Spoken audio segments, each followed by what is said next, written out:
근데 임산부라기에도 너무 커요. 무슨 병일 것 같아요? 그래서 신경세포가 없는 부위는 이완이 되지 않아서 늘어나지 않고 꽉 막고 있겠죠. 심한 경우에는 피가 안 가게 되니까 괴사하거나 결국 그러면은 진짜 장이 터지게 되거나.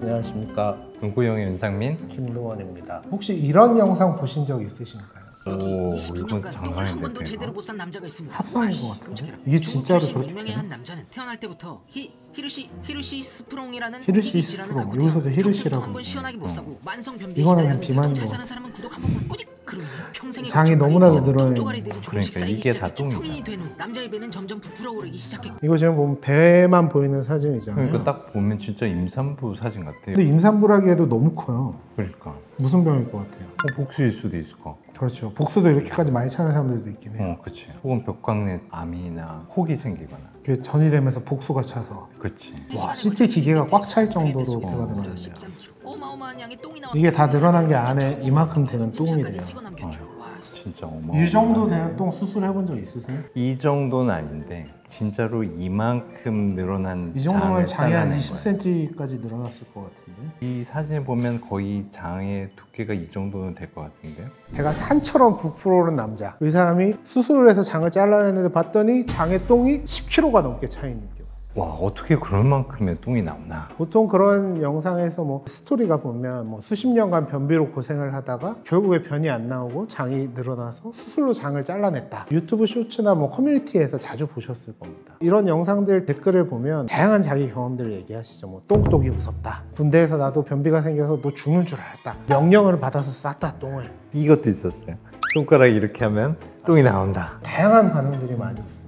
그런데 말입니다. 이 병은 단순한 변비 때문에 생긴 건 아닙니다. 이 질환의 이름은 허르시 스프롱병. 이름이 어렵습니다. 그러니까 이게 진짜 히르시 슈프롱이 맞는지 헐시 슈프롱이 맞는지 저도 정확한 발음은 잘은 모르겠어요. 어쨌든 이름이 상당히 어렵습니다. 이 병은 1886년에 의학계에 발표한 덴마크의 헤럴드 헐시 슈프롱이라는 의사의 이름을 딴 병명이라는 거죠. 그러니까 이 의사가 발견을 하고 자기 이름을 따서 이런 병이 있다라는 거를 예전에는 얘기한 병명에 이제 발견한 의사의 이름이 들어가는 경우들이 그런 종종 경우가 있었어요. 상당히 많았어요.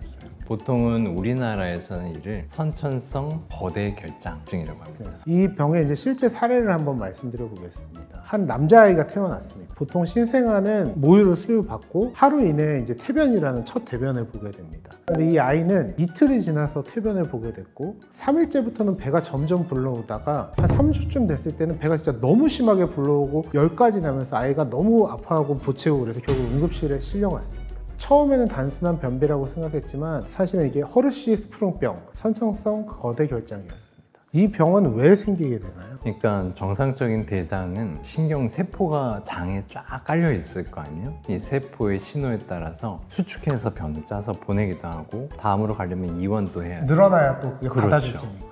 그러면서 대변을 이제 항문 쪽으로 이동시켜서 배출을 하게 되는 거죠. 근데 선천성 거대 결장 환자에서는 어떤 유전적인 문제나 혹은 배아의 발달 중의 문제로 인해서 이런 신경세포가 없는 대장의 구간이 생기게 되는 거예요. 보통 항문 쪽에서부터 생겨서 위로 이렇게 올라오게 되죠. 그래서 제일 이완이 안 되는 보통 항문 쪽부터 시작이 신경세포가 되는 거예요. 있어야 변이 찼을 때 머리에서 늘어나라, 수축해라 이렇게 지시를 받는데 신경세포가 없으니까 지시를 못 받는 거죠. 그렇죠. 그래서 신경세포가 없는 부위는 이완이 되지 않아서 늘어나지 않고 꽉 막고 있고. 그렇죠. 지나갈 수가 없는 거예요. 네. 지나갈 수가 없으니까 이게 막혀 있으니까 위에가 위로 이렇게 쌓일 거 아니에요. 늘어나게 되는 그렇죠. 거죠. 그래서 그 윗부분이 풍선처럼 부풀어 오르게 되는 거예요. 심한 경우에는 피가 안 가게 되니까 괴사하거나 결국 그러면은 진짜 장이 터지게 되거나 장이 죽으면 이제 복막염이 되면 생명까지 위험할 수 있는 거죠. 다행히 이제 이 선천성 거대 결장증은 보통은 생후 수개월 내에 진단되는 경우가 많다고 합니다. 그래서 빨리 발견을 하고 빠르게 수술을 하면 완치도 가능한 질환이라고 합니다. 보통 수술은 어떤 방식으로 하게 되나요? 그러니까 여러 가지 전기 자극 신호를 줌으로써 어디까지 신경절이 남아있는지를 보게 돼요. 그래서 신경절이 없어서 결국은 이완이 되지 않는 부위를 잘라내고 그 위에 있는 대장을 내려서 항문과 연결하는 수술을 하게 되는 거죠. 가끔 조금 전에 보신 유튜브 쇼츠처럼 이 선천성 거대 결장증이 성인이 돼서야 진단되는 경우도 있습니다. 처음 학계에 알려진 게 이제 1880년대인데 그 이후로 100년 동안에 10세 이상에서 진단된 사례가 한 200건 정도밖에 안 된다고 할 정도로 매우 드문 경우지만 성인에서도 발견되는 경우가 꽤 있기는 합니다. 근데 저도 지금까지 성인 거대 결장 환자를 한 명 본 적이 있어요. 중학생 후반이나 고등학생 초반이었었던 것 같아요. 어렸을 때 의심된다는 진단을 받았는데 그때는 관장 등으로 어느 정도 조절이 됐고 아마도 저게 관장이나 이런 걸로 조절이 됐을 때는 그 신경이 없는 부분이 짧았을 거예요. 맞아요. 그러니까 이게 변이 거기만 통과하면 나갈 수 있을 정도가 되니까 관장이나 이런 걸 해가지고 조절이 됐었어요.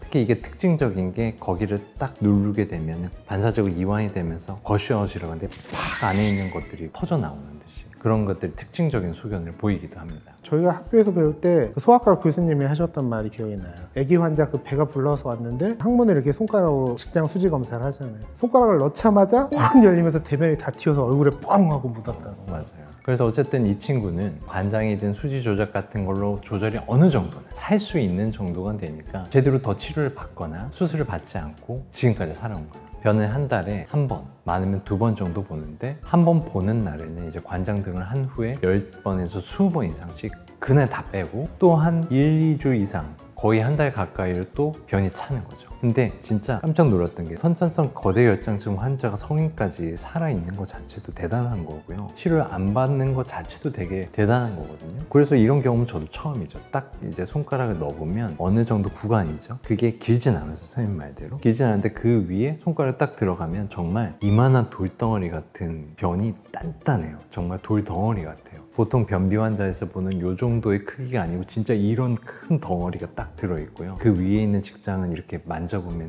엄청나게 늘어나 있는.